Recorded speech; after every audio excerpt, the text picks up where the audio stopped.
أرسط زينة ማእኸላይ ኮሚቴ ፓርቲ ብልጽግና አኼብኡ ምክያድ ጀሚሩ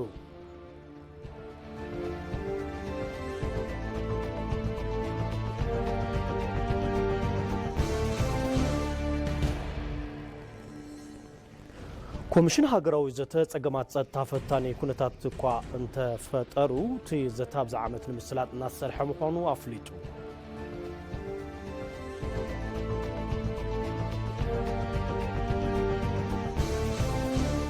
ወጻኢ እስራኤል መፍትሒ ሓሳብ ክልተ ሃገራት ውድቂ ምግባራ ዋና ጸሓፊ ድሑራት መንግስታት አንቶኒዮ ጉተሬዝ ገሊጸዋል።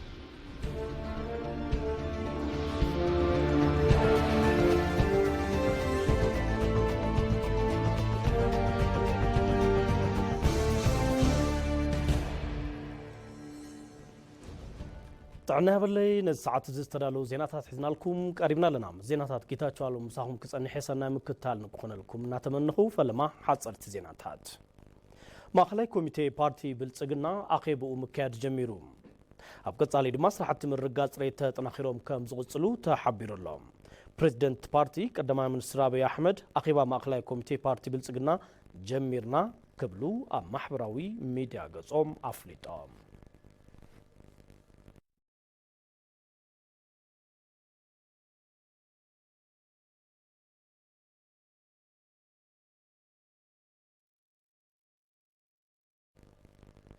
ኣብ ልዕሊቲ ጽንፈኛ ሓይሊ እናተወሰዱ ዝርከቡ ስጉምታት ከም ዝቕጽሉ ዋና ኣዛዚ እዚ ሰሜን ምዕራብን ኣካባቢ ኮማንድ ፖስት ዞባን ሌተናል ጀነራል ብርሃኑ በቀለ ገሊጾም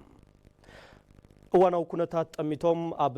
ኣፈጻጽማ ልኡኽ ብዝተረኸቡ ውጽኢታትን ቀጸልቲ መደባትን ብምድሃብ ኣብ ከተማ ጎንደር ዘተተኻየዱ ሌተናል ጀነራል ብርሃኑ በቀለ ኣብ ዝገበርዎ መደረ ሕብረተሰብ ዘሳተፈ ዝተዋደደ ስራሕ ብምስራሕ እቲ ጽንፈኛ ሓይሊ ትርጉም ናብ ዘይብሉ ደረጃ ምብጻሕ ከም ዝግባእ ኣብሪሆም ዓቕሚ ኣካላት ኣመራርሓን ውዳበ ጸጥታን ኣብ ምህናጽ ውጽኢታዊ ስራሕቲ ከም ዝተሰርሑ ምግላጾም ካብ ማሕበራዊ ሚድያ ሰራዊት ምክልኻል ዝረኸብናዩ ሓበሬታ ኣረዲኡሎም ኣመራርሓ ዞባን ወረዳን ከምኡውን ውዳበ ምስ ሕብረተሰብ ብሓባር ብምስራሕ ዝበለጸ ውጽኢት ከም ዝግባእ እውን ኣገንዚቦም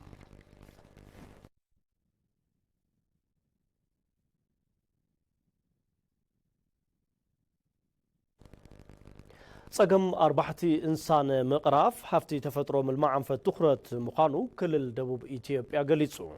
ክልል ደቡብ ኢትዮጵያ መዓልቲ ኣርባሕቲ እንሳ ኣብ ከተማ ቱርሚ ኣኽቢሩ ብማዕርግ ምክትል ርእሰ ምሕዳር መተሓባበሪ ቢሮ ሕርሻን ልምዓት ገጸርን እቲ ክልል ኢንጂነር ኣክሊሉ ኣዳኝ ናይ ሎም ዘበን በዓል ኣርባሕቲ እንሳ ብክልል ናይ ምውዳብ ሕቶ ነበርቲ መልሲ ኣብ ዝረኸበሉ እዋን ምዃኑ ፍሉይ ስምዒት ይፈጥር ኢሎም ከም ሩባ ኦሞ ዝበሉ ሃፍታት ተፈጥሮ ብምልማዕ ንምምሕያሽ ህይወት ኣርባሕቲ እንሳ ከም ስራሕ እውን ተዛሪቦም ሓላፊ ቢሮ መስኖን ከባብታት ቆላን ትክልል ታረቀኝ ሃብቴ ብወገኖም በዓል ኣርባሕቲ እንሳ ምኽባሩ ንምጥንኻር ባህሊ ልውውጥ ልምድን ሕውነትን ልዑል እጃም ኣለዎ ንምውጋድ ጎንፅን ጎዳእቲ ልምድታትን ንቑሕ ተሳትፎቶም ኣርባሕቲ እንሳ ኣገዳሲ ምዃኑ እውን ኣረዲኦም ሓዱሽ ክልል ደቡብ ኢትዮጵያ መቐመጢ ብርክት ዝበሉ ብሄረሰባትን ብኣብዝሓ ድማ ማሕበረሰብ ኣርባሕቲ እንሳ ዝርከብሉ እዩ ኣርባሕነት እንሳ ሕብረ ቀለም ምብራቕ ኣፍሪቃ ብዝብል ተወከልቲ ኣርባሕቲ እንሳ ዝረኸብሉ መባፅሕ ቱሪዝም ኣብ ዝኾነት ከተማ ቱርሚ ተኸቢሩ ክብል ጸብጻብ ሪፖርተርና ይመር ኣደም ኣረዲኡሎም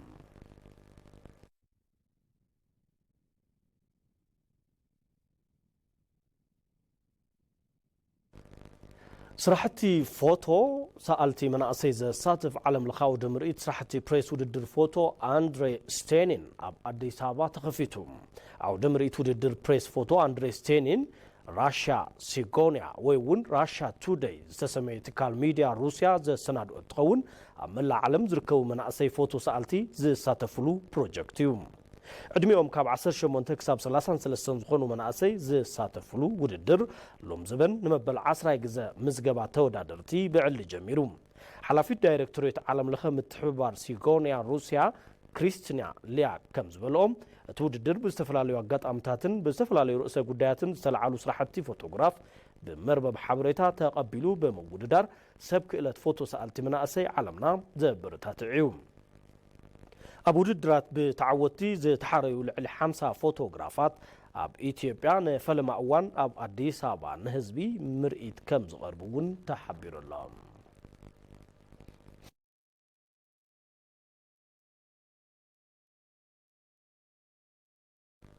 أمكتتال ما أدي زينا إيتي بتقرني أخم تركبوا كبرات تقتاتل تمرزكم سلت كتاتلونا نمسكنكم زيناتاتنا يقلت له حزر ما بزرزر نابز حارنا يوم زيناتات كنسقرنا مسانا زنحوم كوميشن هاجراو زتت أجمعت صد تفتاني كنتات كوانت تفترو تزتاب زعمت نمسلات النات سرح مخانو عفليتو مزاتي زعباتاتنا يمقبال سراحون أب قربان مجمار مدلوات مززامهم اتي كوميشن عفليتو نسبساب نبرتيتو هنا نازريت بريحو بريزيدنت سالورق زودي كلتيوم أبيات مخري سراح أبز جمرة الأوان كابز قبر أو مدار مونغو هقراو مخكر أبز عمت كسالت كمزلو ذهبو أنفت زيزكريوم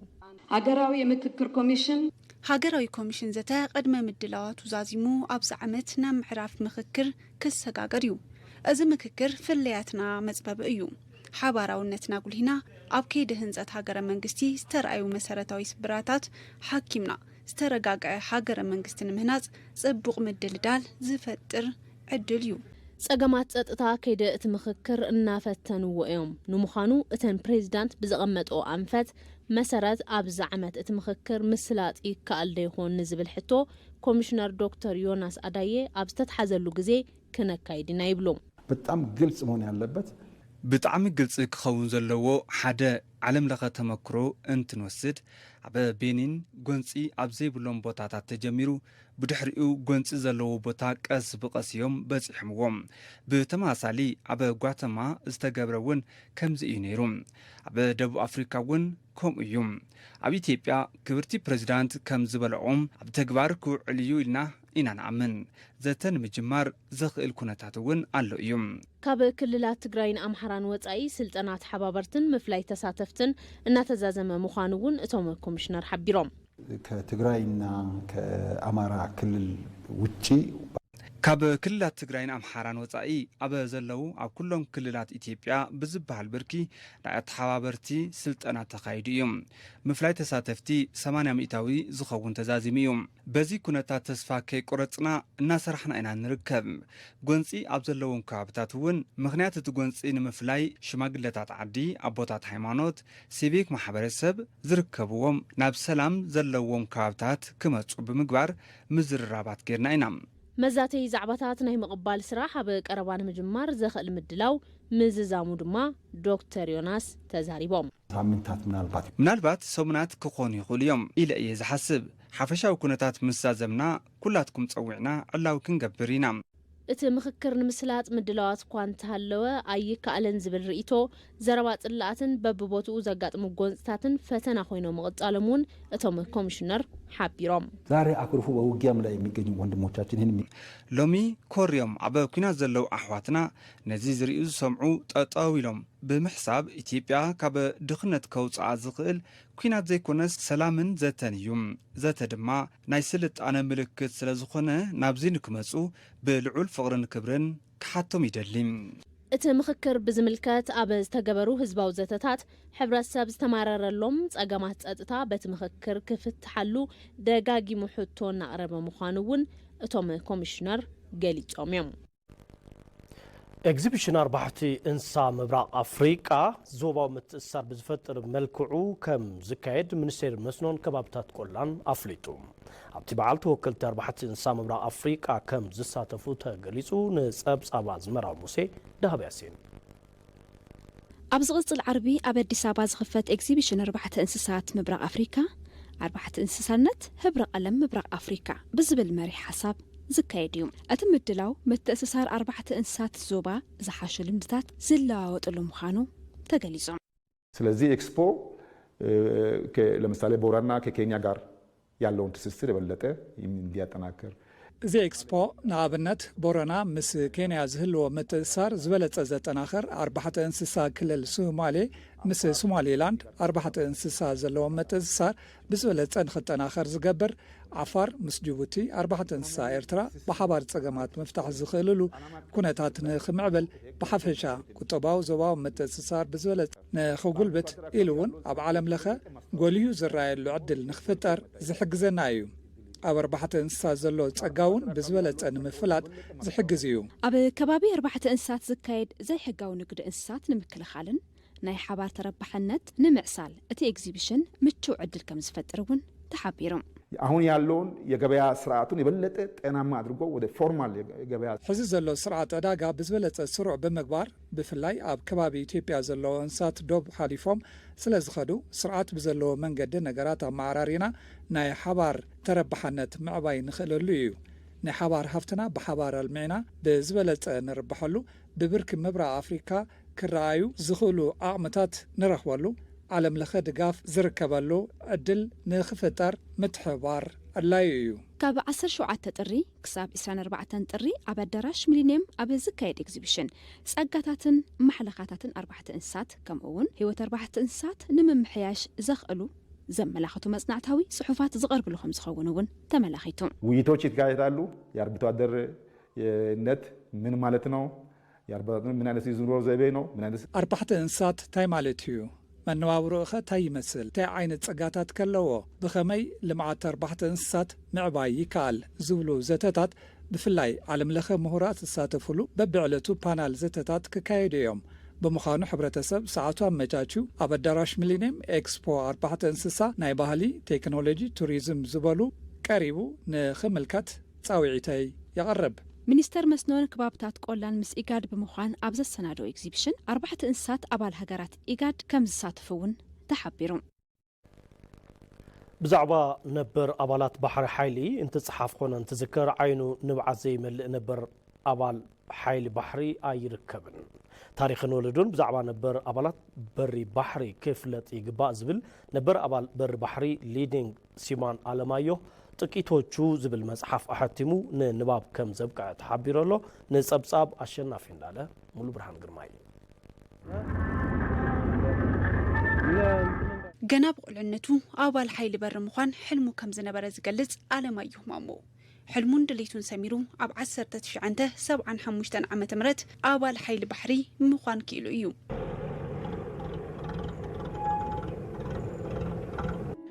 ቀትርን ለይትን ባሕርና ቀዘፉ ምስ ዝነበሩ መሓዝቱ ኮይኑ ንሸውዓተ ዓመታት ንሓይሊ ባሕሪ ግልጋሎት ምሃቡን ክኢሉ እዩ እዚ ግልጋሎትን ዝኸፈሉ ዋጋ ክሳብ ሊዲንግ ሲማ ዝበጽሕ ማዕረግ ንኽውሃብ ኣኽኢልዎ እዩ ሊዲንግ ሲማን ኣለማዮ ማሞ ዝነበሩ ጻንሒትን ግልጋሎቱ ከም ዘይርስዑን ፍሉይ ተዘክሮ ከም ዘለዎ ኣብ ዝተፈላለየ መድረኽ ዝገለጸ ሊዲንግ ሲማን ኣለማዮ ማሞ ተፈጥሮ ብዝዓደለቶ ክእለት ጽሑፍ ብዛዕባ ጻንሒቱን ተዘክሮን ብምጽሓፍ ናይ ብዙሓት ጠመተ ምስሓብ ክኢሉ እዩ ብፍላይ ድማ ካብ 1948 ዓመተ ምህረት ክሳብ 1982 ዓመተ ምህረት ኣብ ዝነበሩ ዓመታት ጻንሒት ባሕረኛታት ዝገለጸሉ ንሕና 4882 ኢና ዝብል ትረካ ንነበር ኣባላት ሓይሊ ባሕሪ ብተዘክሮ ንድሕሪት ዝመልስ ትረካ እዩ ንሕና 4882 ኢና ካብ ንእስነት ዕድሜና ኣብ ላዕሊ ዝተረኸብና ኣብ ማይ ወጊሑ ኣብ ማይ ዝመሸየና ምስ ዳሆ ዝተፈጠርና ምስ ዶልፊናት ብሓባር ዘምሸና ኣብ ባሕሪ ሰሪሕና ኣብ መሬት ደሞዝ ዝወሰድና ኣብ ምድሪ እንጀራ ተወሊድና ፓስታ ምግቢ ጌርና ንዓመታት ዝጸናሕና ነዊሕ ጸጉሪ ዘየብቆልና ንፍቕሪ እምበር ንሓዳር ኣይኾኑን ዝተብሃልና ዓለም ረሲዕና ዓለም እውን ዝረሳዕና ናብ ዳህላክ ዝመነና ጣብያ ኢትዮጵያ እንትንምክር ጣብያ ዓረብ ዝርእየና ንሕና 4882 ኢና ዘደንቕ ሕይወት ሓይሊ ባሕሪን ምስ ዓቕሚ መጽሓፍ ሊዲንግ ሲማን ኣለማዮ ተሓዊሱ ነበር ሓይሊ ባሕሪ ንሃገር ዝኸፈልዎ ዋጋ ብግልፂ ዘርኢ እዚ ትረካ ሕዚ ንዝመፁ ወለዱታቱን ስንቂ ምዃን ክኢሉ እዩ ብፍላይ ባሕረኛታት ክንደየናይ ብቆራጽነት ስምዒት ንሃገሮም ግልጋሎት እናሃቡ ከም ዝነበረን ክንደየናይ ንሃገር ዋጋ ህይወት ከም ዝኸፈሉ ኣብ ጽሑፉ ምግላጽ ክኢሉ እዩ ብሔራዊ ውትድርና ከም ወሃብቲ ሓገዝ ዘሰለፈና ብመረዳእታ ዝቐደምና ብስለላ ዝበሰልና መርከብ ምዝዋር ዝኾነልና መርፍዕ ሒዝና ጻዕዳ ተይኮንና ከም ዶክተር ዝሓከምና ብኤሌክትሮኒክስ ተወዳዳሪ ዘይነበርና ምስ ሓዊ ዝገጠምና ማርሽ ባንድ ዝፈጠርና ፊሻራት ዝተብሃልና ብኮማንዶ እንፍለጥ ንሕና 4882 ኢና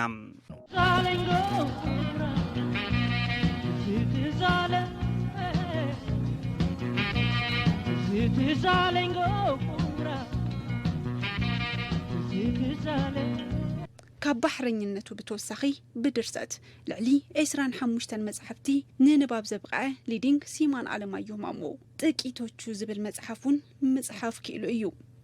ዕላማ እዚ መጽሓፉን ንመጻኢ ወለዶ ብዛዕባ ታሪክ ሓይሊ ባሕሪ ክፈልጡ ንምግባር ከም ዝኾነ ተገሊጹ እዩ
ኣብ ምክትታል ማዕዲ ዜና ኢቲቪ ትግርኛ ኣኹም ትርከቡ ክቡራት ተኸታተልቲ ካብ ዜና ዕዳጋ ናብ ዝሓርነዮም ዜናታት ትንሰግር ኣብ መጀመርታ መንፈቅ ዓመት 2016 በጀት ዓመት ናብ ውሽጢ ሃገር ንወፃእን ካብ ሞንጎ ዝቐረበ መሸጢ ሓይሊ ኤሌክትሪክ 12 ቢልዮንን 848 ሚልዮንን 139990 ብር ከም ዝተረኸበ ሓይሊ ኤሌክትሪክ ኢትዮጵያ ኣፍሊጡ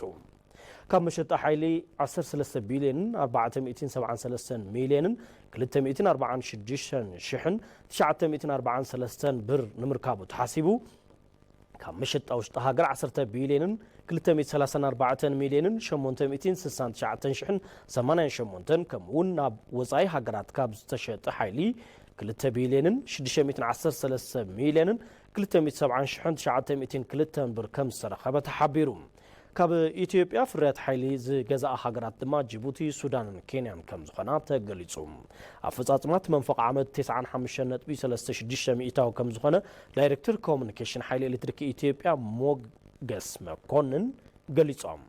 ኣብቲ መንፈቅ ዓመት ንምፍራይ ዝተተለመ ሓይሊ 10788 ጊጋዋት ሰዓት ከም ዝኾነን 9549.2 ጊጋዋት ሰዓት ምፍራይ ከም ዝተኻእለ እውን ጸሪሖም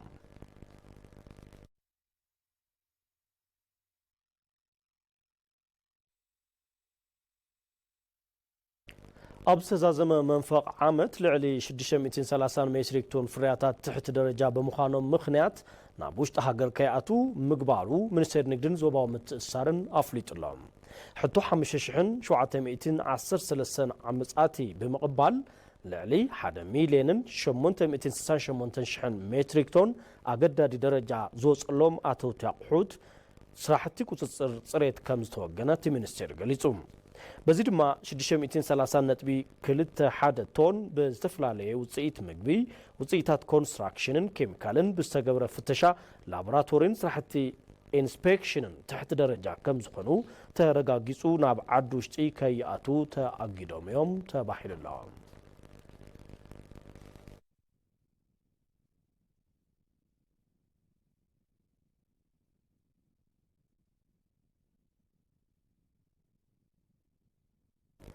ناب زينا وصايت تنسجر إسرائيل مفتح حساب كل التهاجرات ودكي مقبارا وانا